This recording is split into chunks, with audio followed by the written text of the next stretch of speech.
Good morning. This is Don V with Truth Be Told. Uh, General Flynn released an explosive video with President Trump in it. It's got some a little bit of revealing information in it, and we're going to see what you think, and then we're going to move on to today's stories. So, without ado, let's go ahead and make the move. It says, boom! General Mike Flynn drops powerful video. Trump warns dishonest and corrupt evildoers of what's coming. It's our turn, and the gloves are off. Okay, let me scroll down here to the video, and you guys can reach your own decisions here. Everybody knows my family, our great country, and your president have been put through a terrible ordeal by some very dishonest and corrupt people. They have done everything possible to destroy us, and by so doing, very badly hurt our nation. They know what they are doing is wrong, but they put themselves far ahead of our great country. Weeks ago and again yesterday, courageous Republican politicians and leaders had the wisdom, fortitude, and strength to do what everyone knows was right. I don't like people who use their faith as justification for doing what they know is wrong. Nor do I like people who say, I pray for you, when they know that that's not so. So many people have been hurt. We can't let that go on.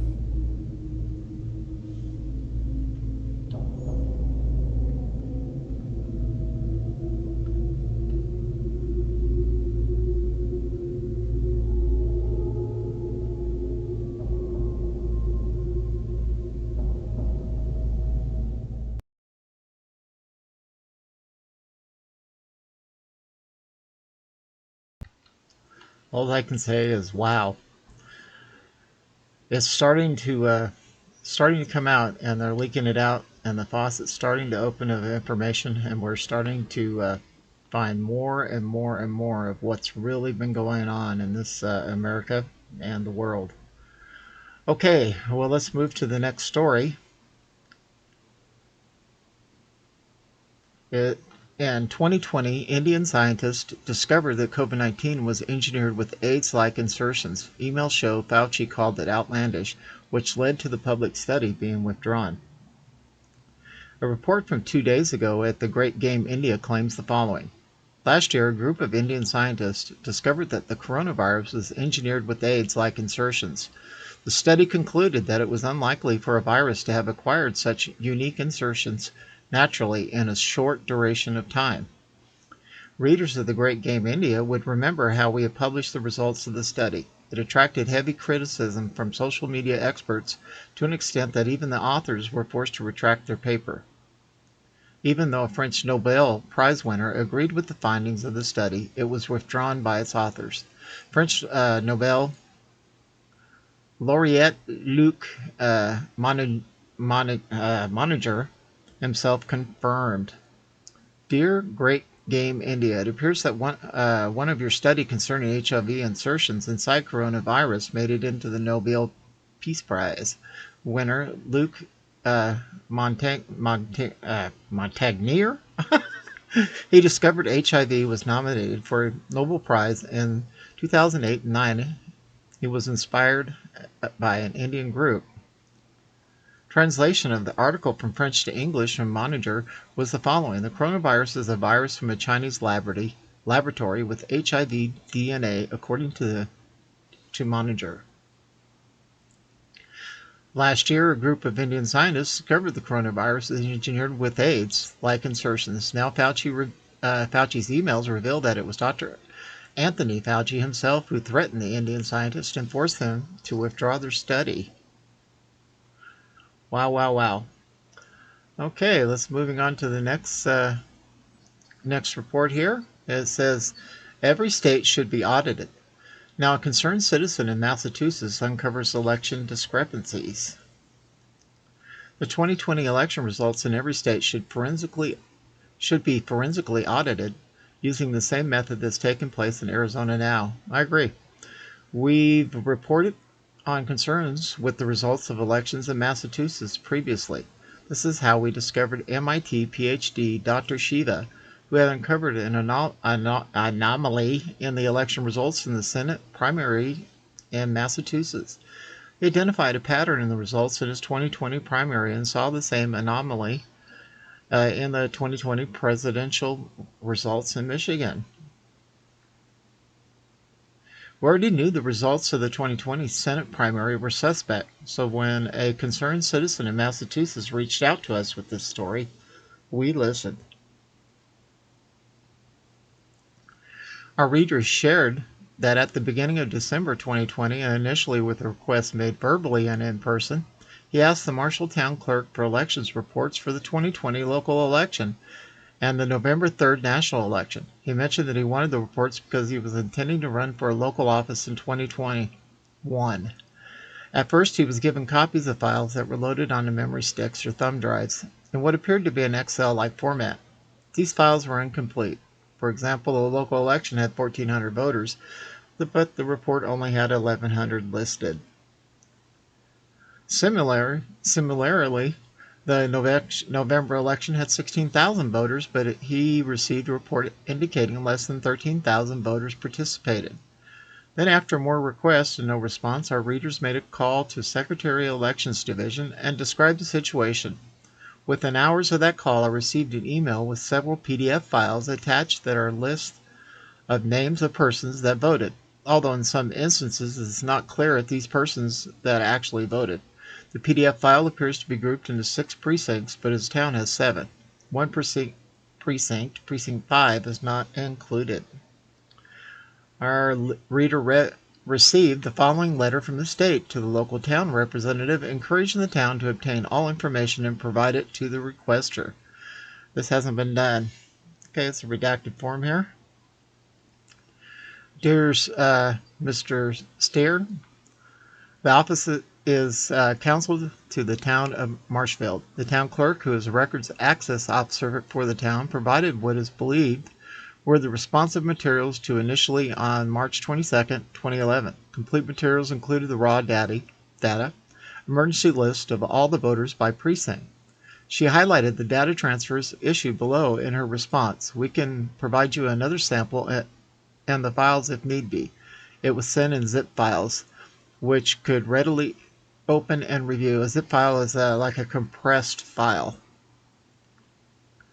I understand that blank appealed because the information was reportedly not in a searchable format he desired. The SEC ordered the town clerk answer whether it provide additional records responsive to the blank request. The simple answer is there is a problem with the information database transfers from the town vendor, LHS, to the state's VRIS database.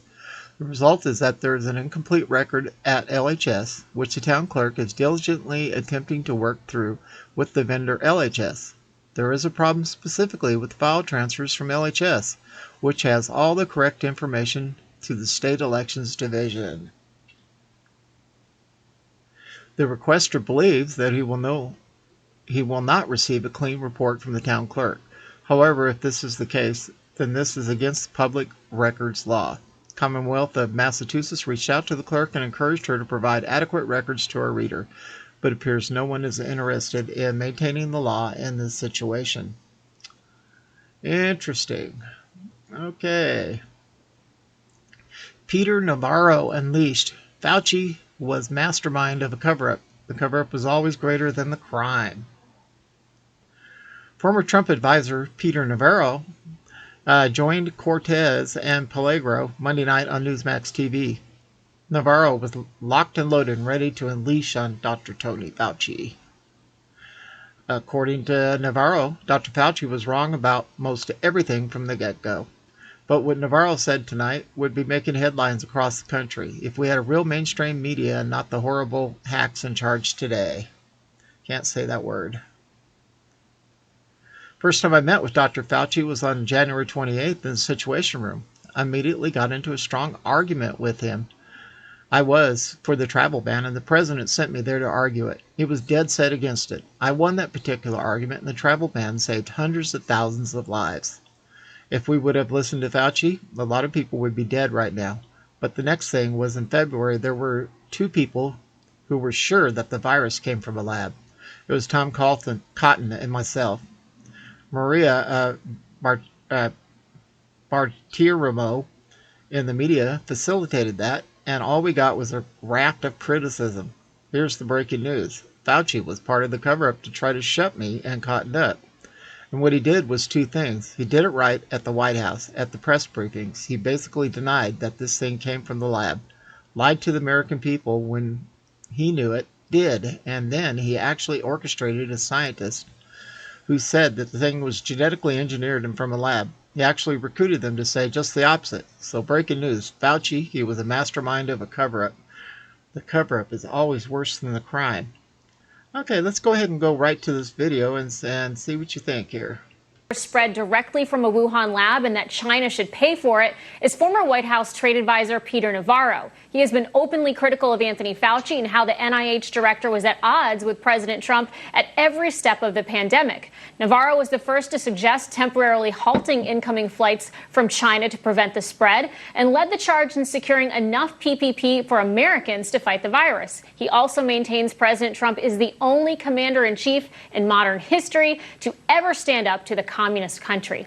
And joining us now is that man himself, Peter Navarro. So, Peter, before we talk about where we are right now as a country regarding the virus, I want to ask you about some of this history, because going back a year and a half ago, when China unleashed an epidemiological Pearl Harbor upon the world, you were in the room in terms of trying to manage that crisis from an American point of view, one of Trump's top economic advisors, an expert on China, and somebody who was part of the coronavirus task force. Tell us about what Fauci did then to obfuscate and delay and to unfortunately do China's bidding, as it were, instead of taking America's health as his primary interest.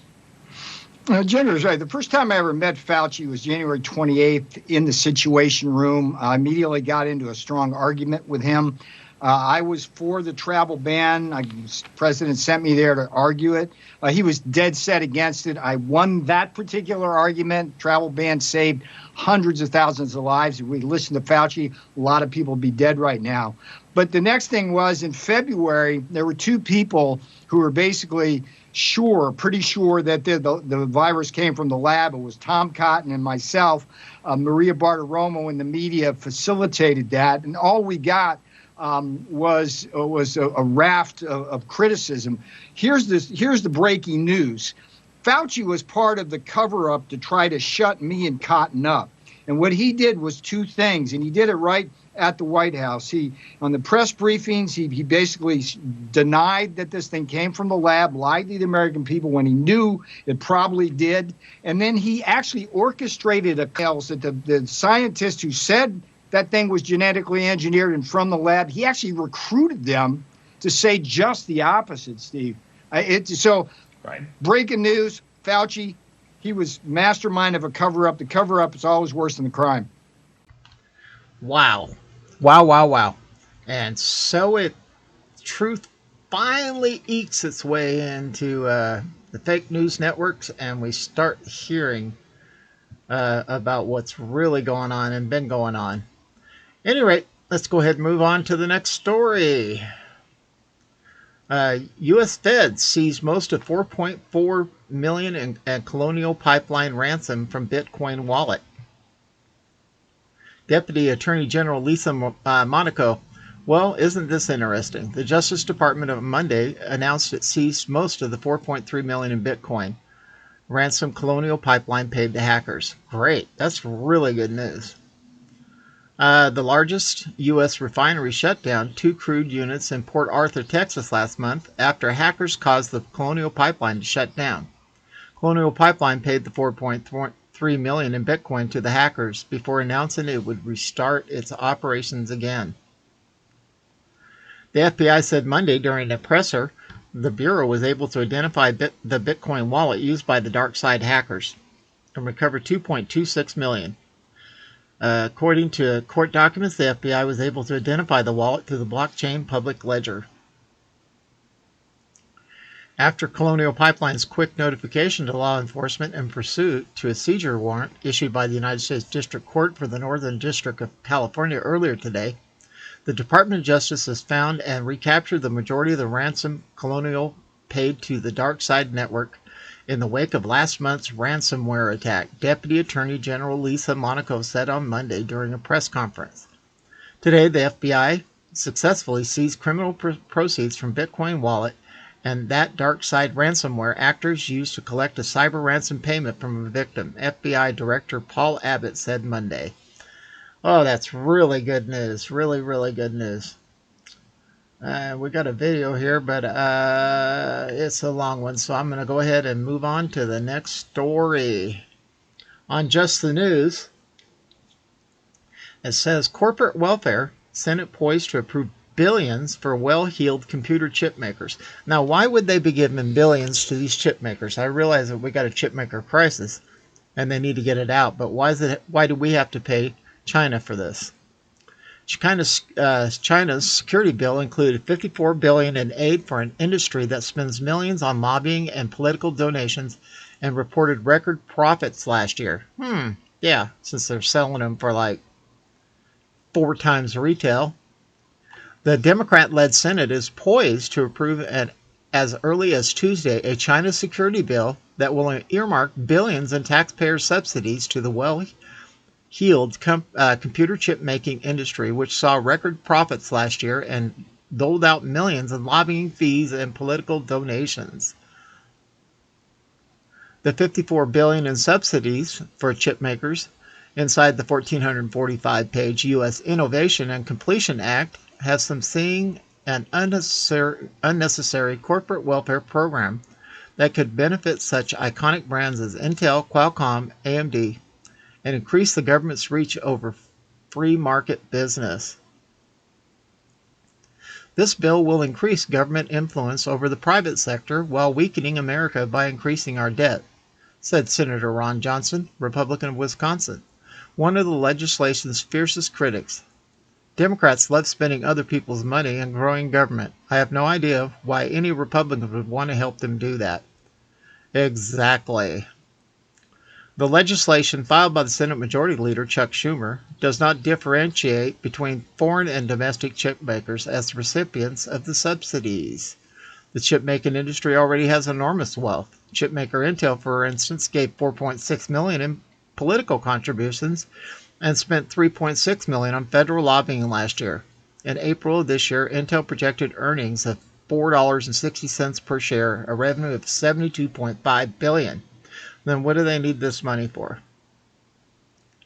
Qualcomm executives gave $1.6 million in donations and spent $7 million in lobbying Congress and the federal government on policy issues in 2020 in the second quarter of the year. Qualcomm had adjusted earnings of $1.90 per share on sales of $7.93 billion, compared with analysis estimates of $1.67 per share on $7.62 billion. This is just ridiculous. Absolutely ridiculous. Alrighty, well, let's go ahead and move on to the last story of the day of this report. Okay, on Just the News. Biden DOJ sides with Trump in defamation lawsuit after months of Democrat ridicule. Government lawyers argue that the DOJ, not Trump, should be the defendant in E. Jean Carroll's lawsuit because the former president's comments occurred in his official capacity. The Biden Justice Department on Monday night sided with Donald Trump, telling a federal appeals court that the U.S. government, not the former president, should be the defendant in a defamation lawsuit filed while he was still in office by a woman who claimed she was sexually assaulted. Yeah. A billionaire is going to have to do that.